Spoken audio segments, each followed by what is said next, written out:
Good night, everyone, and welcome to season 1, episode 3 of Cut Deep. This week, I promised you a show on domestic violence. However, I've decided to push back that show by 1 week and handle the cartoon debacle that is happening right now in our space. I have invited some very good friends and guests to be on the show with me tonight. And we're going to kick it off in a few minutes when we come back from the break. Is business slow, cash flow down, hosting an upcoming event? We can help. Advertise with 284 Media and take your business or event to the next level by enhancing your present marketing and messaging strategies. Allow our team of experts to create a personalized ad that sets your business apart from all the rest. This could be your business or event. So, what are you waiting for? Contact our marketing team at 284media at cctbvi.com. Advertising with us works. Welcome back to season 2, episode 3 of Cut Deep. Tonight, we're going to be speaking on the cartoon which debuted yesterday on Virgin Islands News, and it has been a conversation piece across Facebook, social media, emails, WhatsApp, wherever you got the information. It has been a hot topic. It has continued into today, and we are going to discuss that cartoon today. I have 3 lovely guests with me. I call him the Honorable Claude Skelton-Cline. We have Dr. Michael Turnbull, and we have Ms. Esther Frazier. And we're not going to waste any time. We're going to jump straight into it, and I'm just going to let everybody introduce themselves really quickly, and we're going to just get a feel of where everybody fell on the cartoon. Okay. Let's start with you. Claude Skelton-Cline, father and husband. I'm Dr. Mike. I'm son of the soil, and I'm lending my voice to, I think, a very important issue that needs to be elucidated and talked about in a very frank manner to hopefully bring some peace and change that's necessary. Hi, I'm Esther Frazier. I am a community activist. I am mother. I am friend. I am sister. I am the community voice. I am here on this topic because I think it's something that needs to be discussed within our community. We need to get to the root of it and put some solutions on the table. Okay, so we're going to start this conversation with you, Claude. Can I call you Claude? Absolutely. So this cartoon really was about you and the governor, and what is shown in the cartoon, if we can bring it up, is the governor actually has his knee in your neck. And that was depicted from the Floyd, what's his last name? George Floyd. George Floyd issue that arose in the U.S. a couple weeks ago. Yeah. So do you want to tell us, Well, first of once all, you saw it? yes. First of all, let me congratulate you on your new program. Thank you. You should have invited me on the first one, but I'm glad to be on the third. That notwithstanding, Accept my apology. I'm gracious. It's forgiven. That notwithstanding, though, however, on the matter of the cartoon, I think if persons think that it's about me, then they're missing the point. And if they think it's about the sitting governor, they're also missing the point. I understand that there were quite some visceral responses to the cartoon. Some people were sad, some people, were upset. So persons have a right to feel and interpret those feelings that they experience by viewing something and or experiencing something. Right. So we must say that. And so even persons who find it, incendiary, found it just to be in poor taste, we must also simultaneously defend free press of any sort to print and or to do what they do. And to the extent that it become libelous, then there's another jurisdiction in the court of law to address those matters. So I say that to say, even though we find some things offensive, we must in the same breath, in a democracy, if we're going to have a healthy democracy, in the same breath say that we also have to defend entities. The media is a fourth estate. and that is designed to help bring some accountability and balance even when they themselves go astray. The point is, in a free democracy, you also have to defend someone's right to be offensive. So I want to set that aside. The second thing I do want to say, though, a week before, I think it was, on my program, I mentioned about 9 things that I thought that were what I think I coined it the colonial residue, is what I called it, where I used the metaphor that the United Kingdom had its knee on the collective neck of the Virgin Islands. And I began to list those things. And so when I became aware of the cartoon, and then I saw a tremendous amount of a reaction to it, I went to look. I said, what is this? And I even went as far as defining what does satire mean? What is cartoonist? And it talks about exaggerating things. It talks about irony. It talks about how you use certain things in political or contemporary context to drive home a point. And so, even though I'm depicted in it, I didn't take the same offense as some of my colleagues and family and friends took. I saw it for what it was, only because I saw it through the lens of what I had said the previous week, Right. and they had ran a story about it. And so I think to reduce it to just the current characters that are depicted is to miss the point. What my point is, I'm not sure, I can't speak for Vino and its editors, and I can't do that. Right. For me, what was shocking about it, and I guess what shook people, one, the proximity to what just occurred in the United States, Right. and the death of that, which is tragic and continues to be tragic. We had another one on just past Friday night. We had one in Brazil on Saturday night. So throughout the world, there is this uprising across cultural and ethnic and color lines that says police brutality, enough is enough. Racism, enough is enough. Institutionalized or systemic. So clearly there is this opportunity in the earth right now to begin to address the raw reality of what race does to a people. And so it's in that context that I view and understood what the cartoonist was trying to communicate. And yes, I acknowledge and I understand the sensibilities and the sensitivities around it. But is that not the point? To force persons to begin to see visually the raw reality of what takes place and what happens. You see, it came closer home because now it's someone that you know, even whether you know them personally or not, and then it's the governor who holds a post that is representative of the United Kingdom, and just me as a private citizen, representative of the Virgin Islands. We don't have to agree with what they did. Right. You understand? But that's the way I saw it and took it, and so therefore personally, I did not take any offense to it. But you see, I'm a different kind of cat. I seldom take offense because Right. I'm out here in the public sphere.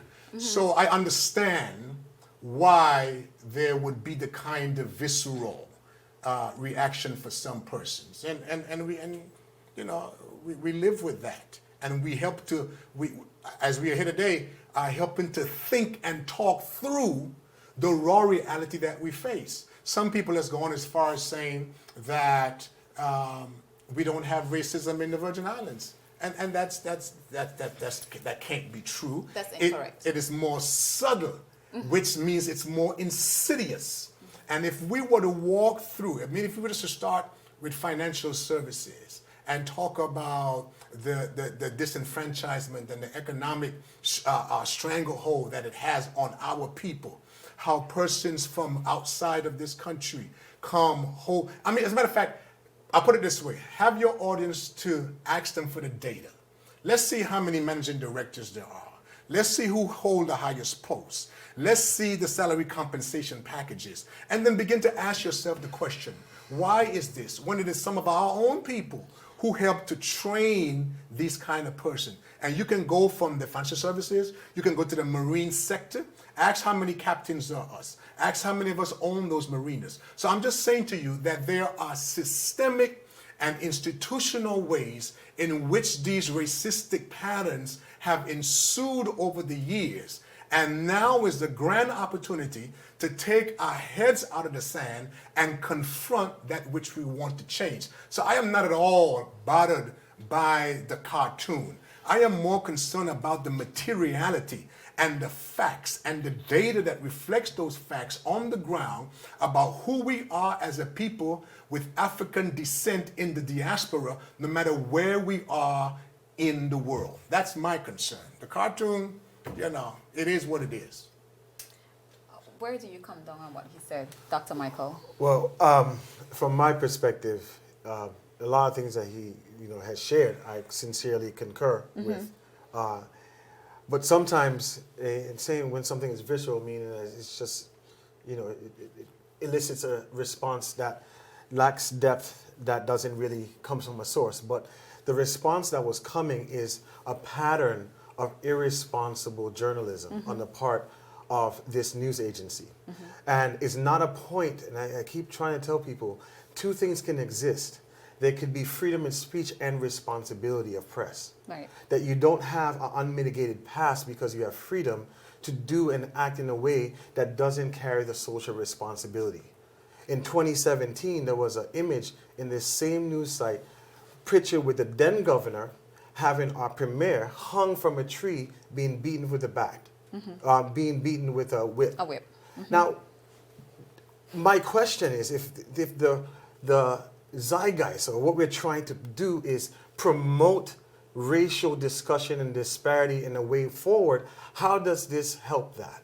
How does this image do that? It doesn't. It doesn't have a meaning. And if you're trying to propagate racial equality, a conversation, then a retraction or apology or an explanation to elucidate what you're trying to accomplish, if it wasn't intended or received in that way, that it was an opportunity. Right. That opportunity was taken last night, and local citizens, your fellow brothers and sisters, were then now attacked in personal characteristic ways. So then I now question the source. If your intentions are as intentional and pure as my brother and my cousin is saying it intended, then so be it. However, you look at the merit, the context, and the consistency of patterns of behavior to determine what your intentions are. Right. Don't use, we can't just pick and choose out of context what we are deciding to do. Now, I will never ask, and my thing is about this is too important of an issue where you have a brother in the diaspora who's died as a result of an officer leaning on his neck for 8 minutes and 46 seconds.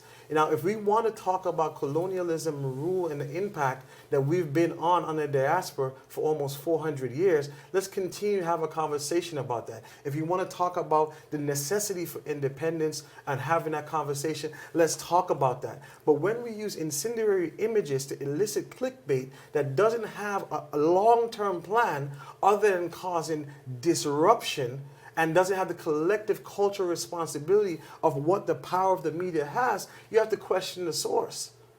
And so then my call, my individual call, was not to shut down this site, not to cause them to freedom of speech. I don't believe in that, because the media has a significant role, as this show is, to keep people accountable.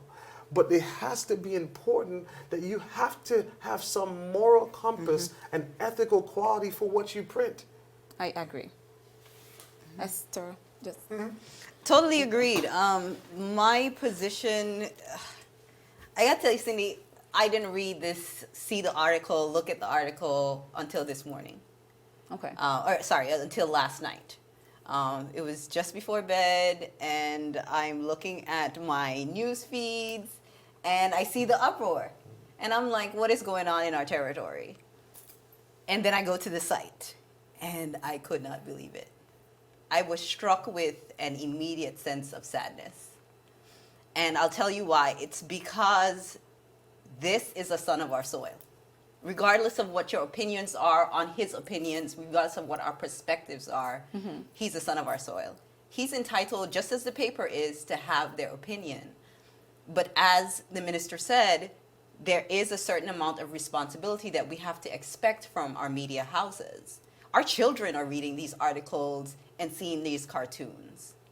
You have in diaspora where you have teachers, you have firefighters, you have people being called out, being fired from their jobs for communicating racist hate, racist language, teaching and propagating this propaganda on social media. They are losing their jobs. And I feel like if you are doing this within our community, where we are predominantly black, where our workforce is predominantly black, where our government officials are predominantly black, and you blatantly put our governor to stand on the neck of a citizen that has simply had an opinion on the political happenings in our area, then yeah, I have a problem with. I have a deep problem with that, because now you are communicating that this is okay.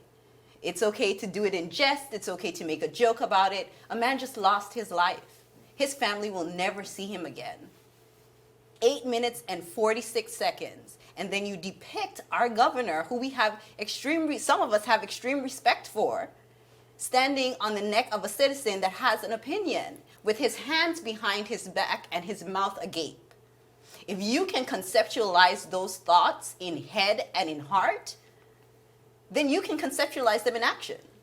And that is my problem. And I will not sit by and let these closet racists stand behind their cartoons and their freedom of press and say, okay, it's satire. It was a joke. It was a cartoon, and we shouldn't take it too seriously. No, I'm calling businesses that are advertising on Virgin Islands News Online, and I'm asking them, when are you pulling your ads? When are you pulling your business? When are you going to hold them accountable? Because let's be honest, in 2017, when this same paper put up that picture or that cartoon of our then governor whipping our then premier as he was hung from a tree, nothing happened.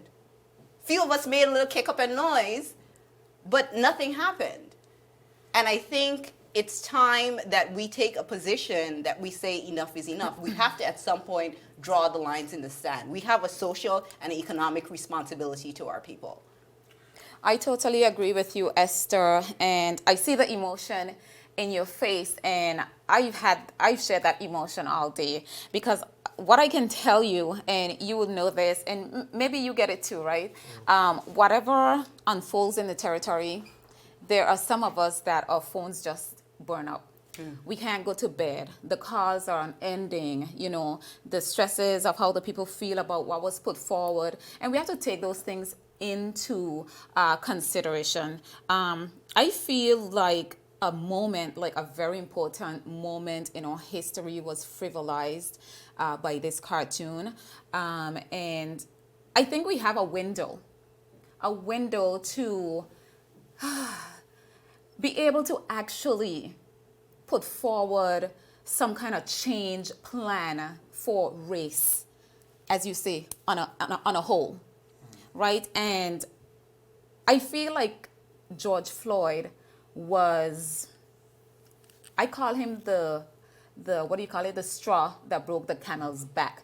That's how I look at it, because to just watch somebody because we've seen people killed on social media by police in videos, but they've been shot in the back. It's a very different thing to conceptualize a man on the ground for 8 minutes and 46 seconds with a knee in his, right? And his breath is just leaving his body. You're watching that. And he's calling for his mother, right? So I call George Floyd the straw that broke the camel's back. And I feel that he's the catalyst for change.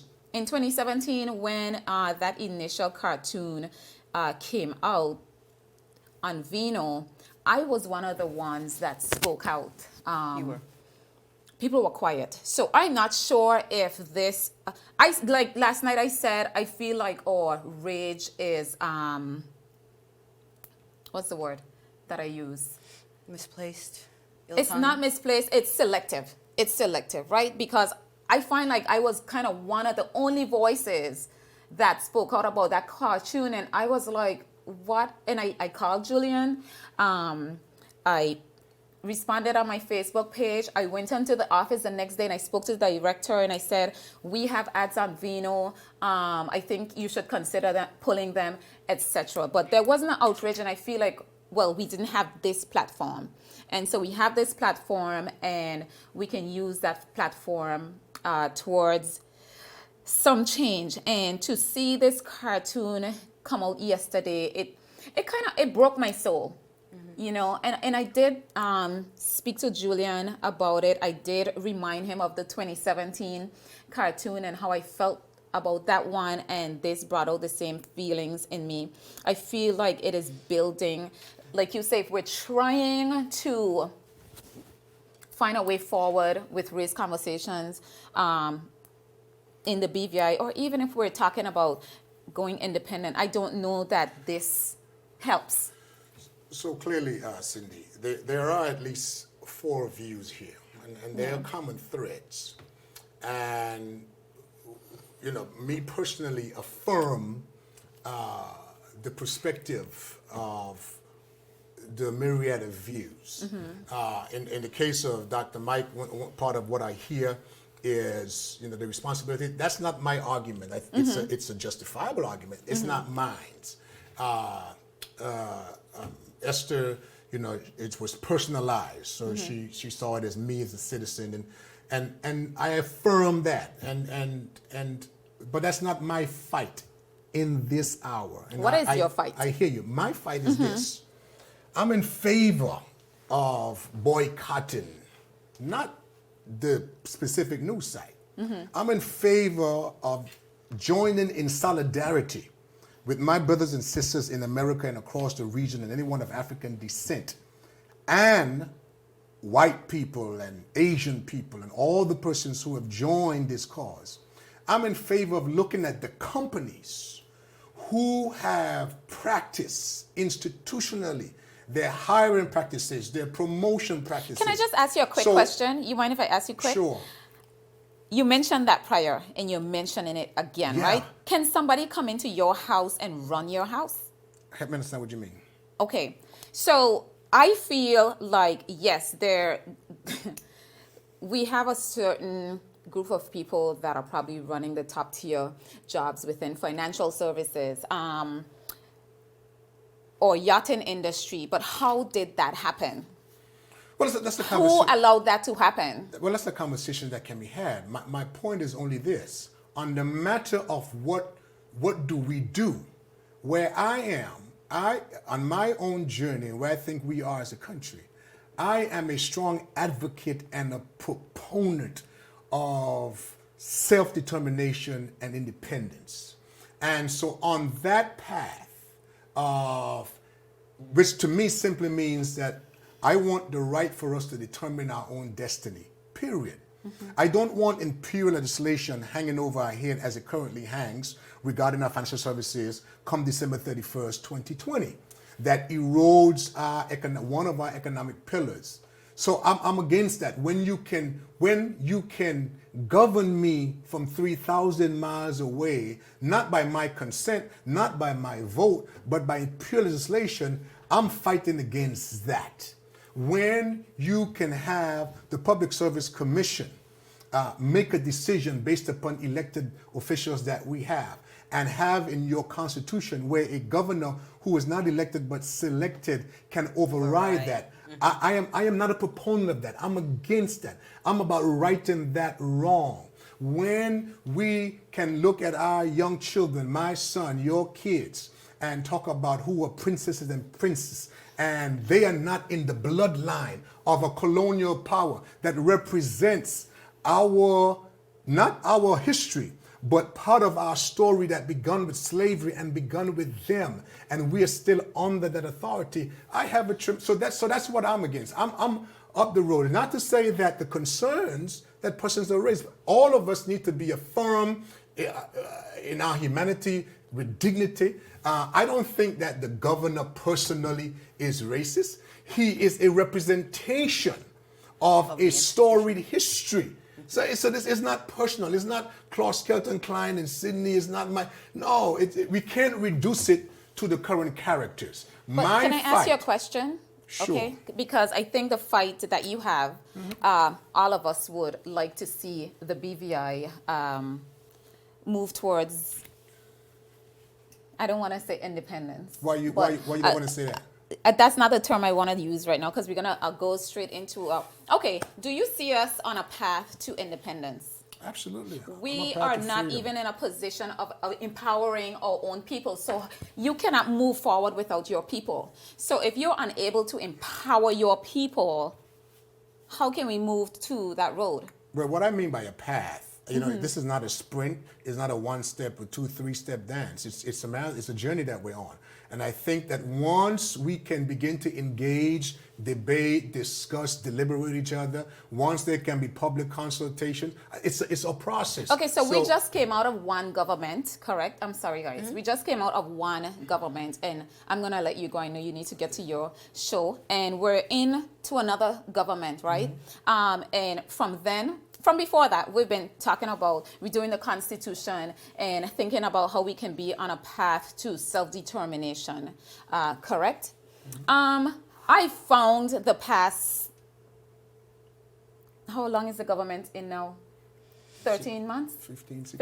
I think it's, yes. I found a lot of the way this government manages the territory to be very dictatorial. So when you talk about bringing us together and having conversations, I think the whole BVI is locked out of any decision making that involves us. So this is where I get confused when we start talking about forming that path to self-determination. I don't trust any government at this point to even get us on the path. Well, that's a discussion.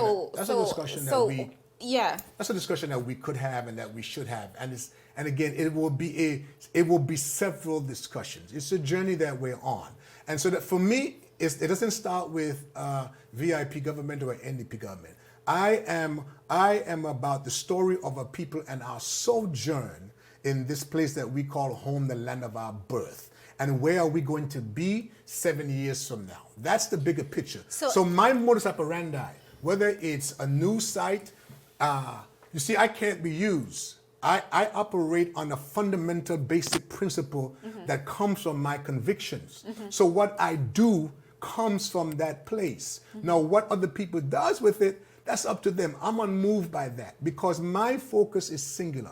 My specific role in the earth right now, one of those roles is to be a catalyst, a proponent, an advocate, and a champion for the economic and political freedom of us as Virgin Islanders. That's my only goal at this particular juncture. I think Mike, I think Esther, I think you, Sydney, we all have a role to play, and we should play it and play to the best of our ability.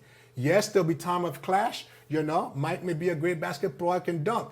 When it's time for dunk, I don't dunk. I hand the ball off to him, let him do the dunk. But my point is, together we have to find a way in which we're going to move this country forward and become an independent country. That's my goal.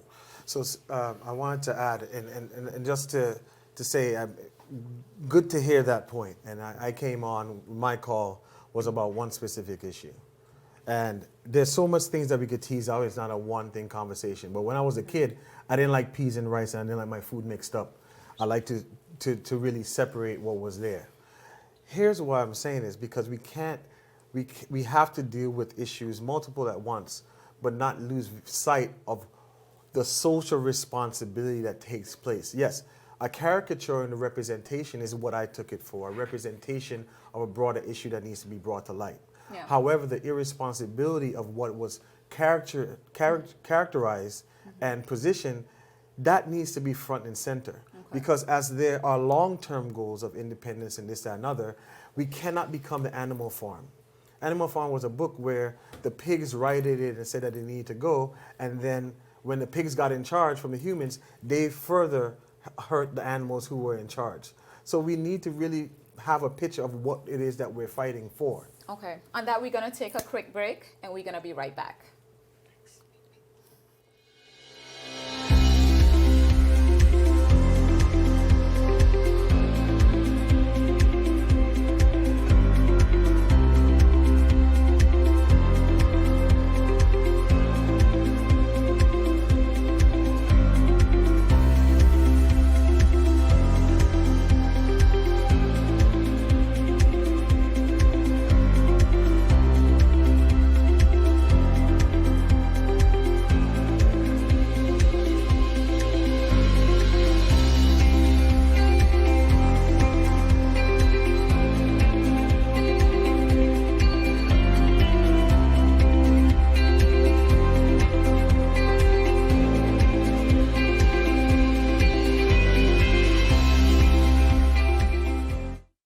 Welcome back to Cut Deep Season 1, Episode 3.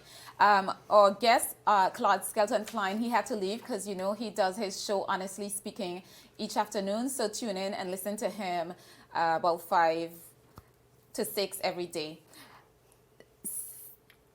We're back with our two guests. Dr. Michael is still here and Mrs. Frazier is still here. And we were trying to discuss some other issues that we think may be affecting the dialogue as it relates to this cartoon, because we want to talk about the cartoon and we find that there's a distracting talk that we want to stay away from. Yes, we're interested in self-determination. We're interested in bringing our people together and all of that. But did this cartoon depict that? Was that the real reason this cartoon was done? And so we're going to continue to break that down right now. Esther, if you want to. I want to talk about the cartoon in respect to how, as a media house, Vino continues to portray this racist behavior. Yeah. We established that in 2017 that they had done a cartoon with racist undertones, again featuring our then governor and then premier. My challenge now with this cartoon is that they are making it, while Skelton-Cline was right in saying that it's not about the two people in the picture, it's not about who is depicted, but more so what is depicted. And when you can take that and make jest of a man that has lost his life under such horrible circumstances. We're in a community where I think it was last week, it was discussed on the community board, why isn't the BVI making more noise about Black Lives Matter? Why aren't we discussing this issue that's happening all across the diaspora? And I made it a point to comment in the community board that we are a place of love. We are a place where we choose to stand with our brothers and sisters in solidarity, but we do it in a place of love, and we did not want to breed the negative energy that is surrounding the Black Lives Matter movement into our space. We wanted to elevate it in a conversation of love and how to respect and honor each other. We live mostly harmoniously with our white citizens and those that come to live among us. And the racist undertones that we find, we are very quick as a people, I think, to shut them down.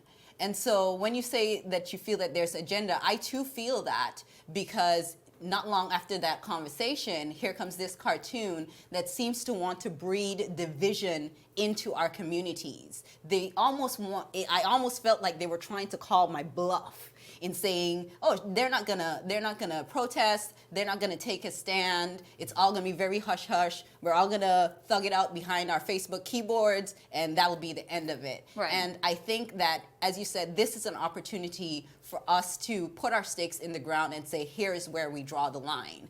We've got a number of advertisers that are working that work with Vino. You listed them on your Facebook platform.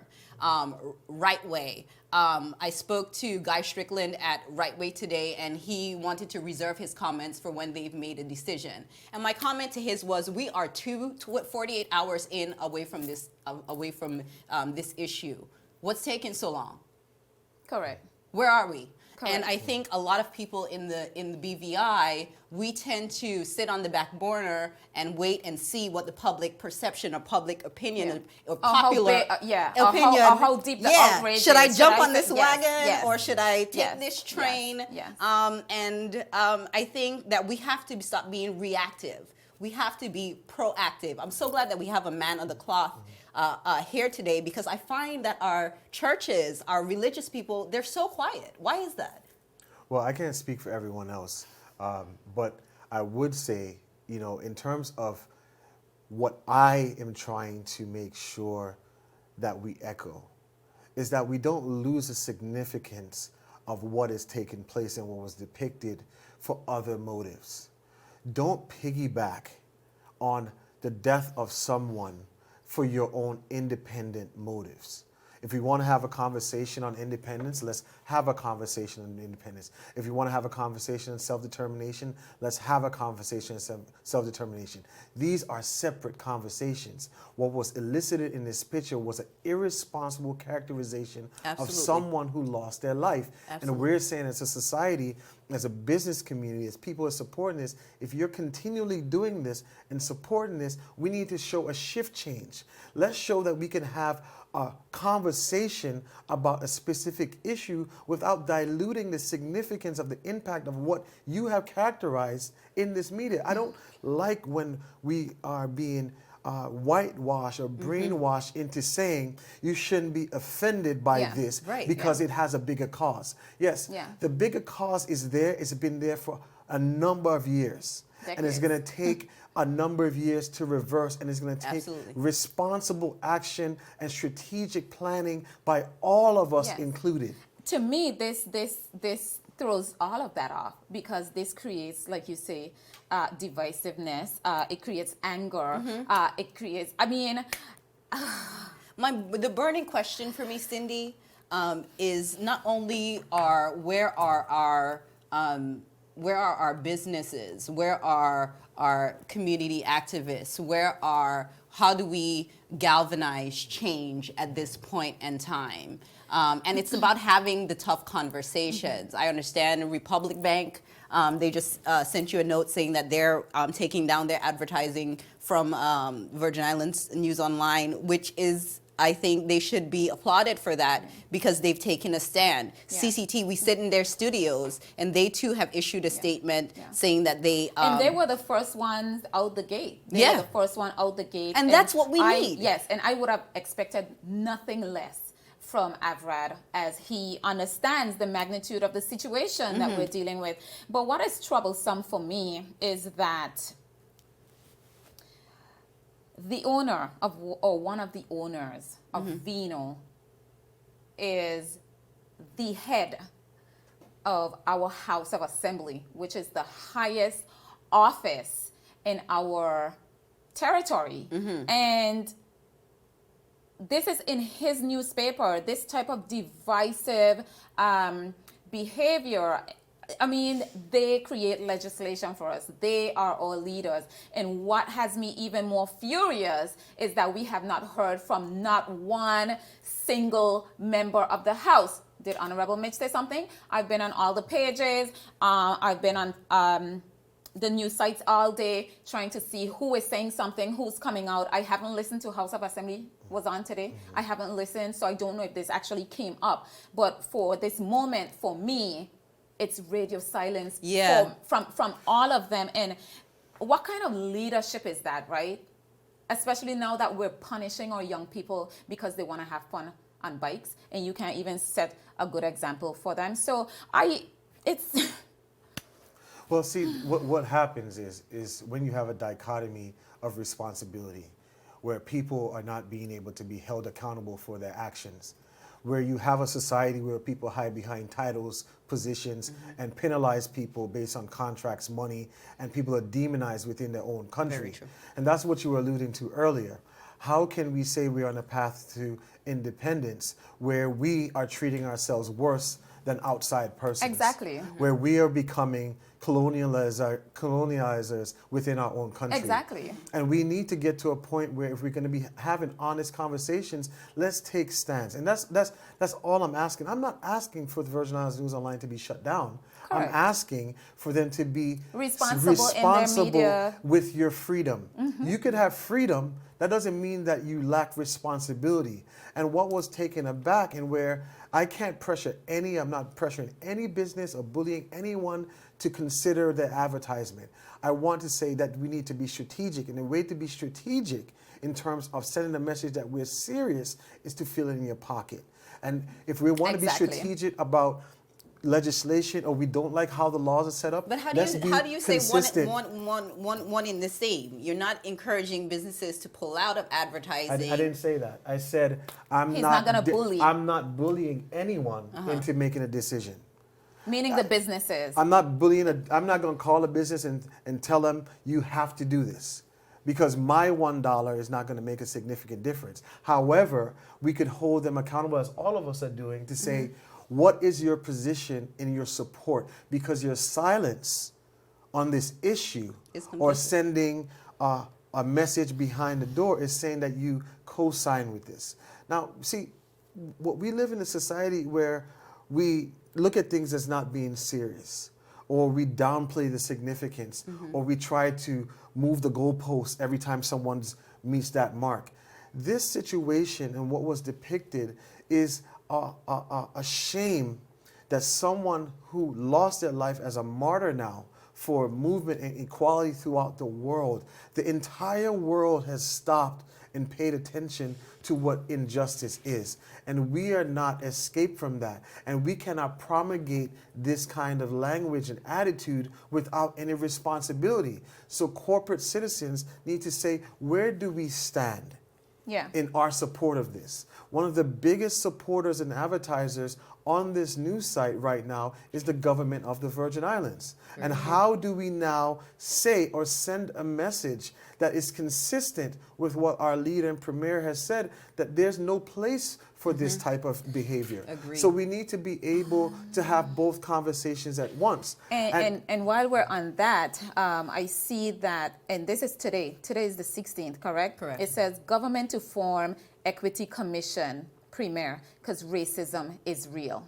Yeah, and so we need to be, not because talk about racism, and you know, as a psychologist, when you're going in to help someone and they're depressed or traumatized, what you try to do is not traumatize them more with healing them.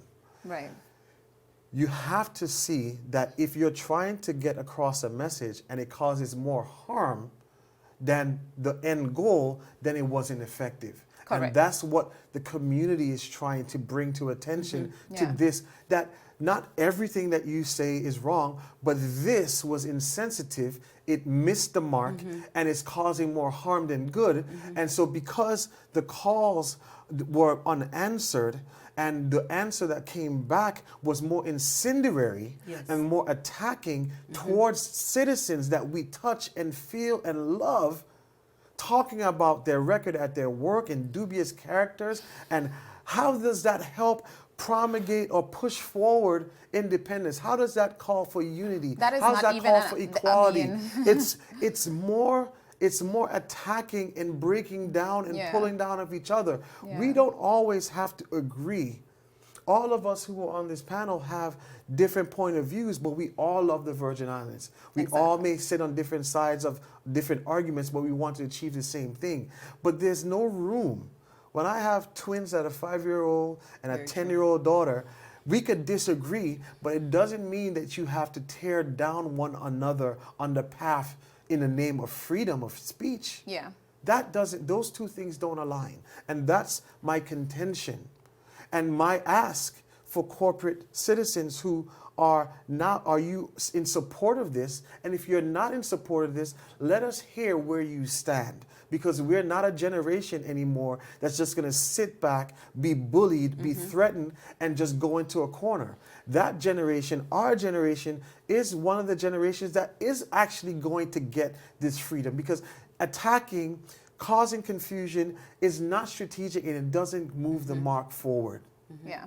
I feel like, like I said, there's been a silence not only from the government, but also from the opposition, the entire House of Assembly. But I somehow feel that there is an agenda that is so blatantly obvious in this whole scenario. It's hard to put your finger on. It's not hard. I can say what I think it is. I mean, he has spoken to it, and I guess there is a group of people that want to see the BVI independent, and they're going to drive towards that. They're going to create these distractions, like you said, as to, their way to getting there. But at this point in history and where we are, as you're saying, that is not going to work. Let me tell you something. Anytime you have a speech, anytime you're sending a message, anytime you're trying to move something forward, you have to be consistent and aware of the culture which you are in. Yeah. You challenge the culture, but you have to be sensitive to the culture, or else if you run too fast, the people that you need to support you in the end will not be with you. I agree.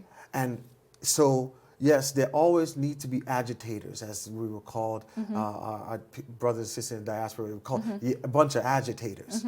Agitation is not bad, but agitation needs to have a succinct plan where we don't kill ourselves on the way there. Yeah. And I'm not trying, I don't have an agenda. I try not to lend my voice politically to too many issues, because then people get tired of hearing you anyway. Yeah. But what this elicits, that there are people right now hurting. There are people now depressed and sad and anxious that are being threatened and bullied by these reactions. And we need to be able to have these conversations of how these things affect us and hold others responsible. Not only that, I think we need to be free of the white guilt for having strong opinions on the way that these media houses choose to do business within our community. I think that we have the right to be outraged. We have the right to stand up and say that this is wrong. What flabbergasted me was the statement by Vino that they put out in defense of the cartoon. I was further disgusted. Gasoline on top of fire. Yeah, like he said, it was incendiary in that there was no why, there was no sense of, as they said, they had an obligation to be accountable to their readers, and we wish to make it clear the cartoon in no way seeks to downplay the seriousness of the global campaign against racism, racial injustice, and police brutality. Then what did it intend to do? What did you intend for it to do? That question could not be answered for me, because you ingest and then not just downplay, you downright make a mockery of how a man died. And then you go on to say they strongly reject all forms of discrimination, including racism, racial injustice, and police brutality. How do you reject that? How do you reject that when you are depicting almost the very same thing? You're depicting a person in a position of authority, taking his authority and abusing it, and implicating himself in murder in a cartoon. Yeah. It's terrible. It's disgusting. It's distasteful. I just can't get the taste out of my mouth. And then they go on to hide behind, as I like to put it, their esteemed founder. And this esteemed founder, he's nowhere to be seen. He's nowhere to be heard. If you want to hear him, you got to hear him in silence. Right? How do they hide behind you and you say absolutely nothing? You are a black man in a black community. You are the Speaker of our House of Assembly, and you say nothing.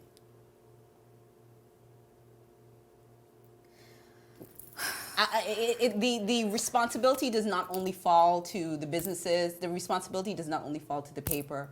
It falls to us. It falls to us making sure that all these little injustices don't snowball. We don't want riots in the BVI. Yeah. And we are the kind of people, we will go Noah Lloyd on your, right? We certainly will. We certainly will. And so we need them to hear us. I'm not talking to my Caucasian friends and family that live among us peacefully and perpetuate no hate. I'm not talking to them because there are very many of them that champion the Black Lives Matter cause. We are not attacking. I want to be very clear on that. It is not, we are not seeking to attack any other group at all. All we're saying is that at this point in our history, at this point in the climate of our world, how do you do this and think it's okay? On that note, we're going to take a quick break and we'll be right back. Father Jesus, that line here long like church service. Alright, do enjoy the rest of the day. Next customer line, please. Wait, hold on a second. Yes, Sonny boy, come, yes, Sonny. Good morning. Good morning, Sonny boy. Hold on. You must have cut front of people. It's okay. I'll take care of it. What? No man to take care of me. How may I assist you? Yes. You want top of power? You want top of power? Join the prepaid party with CCT and enjoy more affordable data plans, more top-up promotions, more savings with hero bundles, and more value for your money each and every Tuesday with Top Up Turn Up Tuesday. Visit a CCT store today or anywhere CCT Top Up is sold and top up your phone. 5, 10, 15, 20, 25, 30. You want top up or? Welcome back to Cut Deep, Season 1, Episode 3. Tonight we are discussing the fallout from the Vino cartoon depicted yesterday online. I have my guest here with me, and we're going to continue the conversation, and we're going to try to wrap it up within the next 10 minutes. So back to you guys, and during the break, I was touching again on where I feel like our institutions are being pulled down and the silence from our leaders on this. Does that silence mean that they are in agreement with this behavior? I mean, how should we look, how should we read that silence as a territory? You know, I can't, you know, it's a very important question that you're asking. At the point where there are critical things that some ones may say, well, there's so many things happening, we could choose any issue. Well, something that is so systemic that you have such a response, and not just a visceral or emotional response, to categorize it as just that is missing the significance of what could be had. Yeah. That there is, as Sister Esther says, there's a march coming up on this Saturday at Noah Lloyd Park at 2:30, I think it starts. And Black Lives Matter is not any way trying to say that other lives don't matter.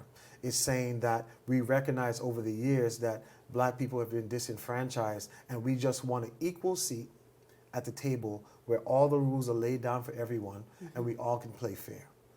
And when you use such significant movements and characterize it, as I say, for clickbait, it diminishes the significance of what is happening. And that's where what was upsetting. Yeah. Now, we cannot allow ourselves, or our generation is no longer going to wait on elected official leaders. That's why their silence for me doesn't bother me any longer. It bothers me because, and I agree with you, our young people, I think they've been amazing. They've stepped up. The conversation on social media has been encouraging to me, but I still feel like we continue to fail them as examples and as leaders that they should aspire to. Well, I would just say, you know what? this is time for us, as this generation that's 40 and under, to take the reins. That if we are now, that we're going to inherit the decisions that this current and future governments have, we have to live with this. Yeah. And we have to be able to speak clearly. We have to know what we are fighting for, why we're fighting, and our end goal.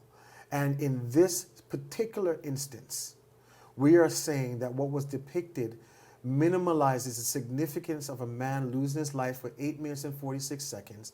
We're asking for corporations who support, in addition to the government of the Virgin Islands that has ads running on them, to send a public notice that they are not in agreement with such depiction that takes light of racial inequality and the death of a man, and make a public stance to show that we as a community are galvanizing against racial inequality, that we do not take it frivolously, and for it to be characterized in a way that doesn't have a significance or more long-term meaning is not acceptable. Go ahead. Yeah, I mean, so I want that to be clear, because we have to chop the tree down one limb at a time. When we take off too much, we miss the significance. So that's what, I know if you heard me yesterday, and that's what I'm saying today, is that we need to be poignant. Now, this hopefully will continue a conversation that mitigates and gets to the point where we want to go. I hope so. I think that this is definitely a window of opportunity, and I think we should use it to create change. Across platforms, not just racism, but across platforms. People are more awake and they're paying attention more. And I appreciate that fact. Again, though, I want to say that I don't see how anybody else will be pressured to stand up when the head of our House of Assembly just does not care, and none of our elected representatives care to even acknowledge this major situation that has transpired. Cindy, you know what? Unfortunately, I have become used to a government that is selective in how and when they speak up. Most of the time, it is when it is politically profitable for them to do so. That is true. And we have to recognize that we are in an arena where, for our politicians, the voters don't count until it's election season. Correct. Okay? Correct. And so it is up to us, the voters, to make sure that we send a clear message, that we show up for this Black Lives Matter protest, that we continue to call these businesses that continue to operate and advertise on Virgin Islands Online, and put the pressure on them and ask them for their position. I agree that we shouldn't bully them, but I'm a citizen, and if I'm going to spend my money with you, I want to know what you're doing about it.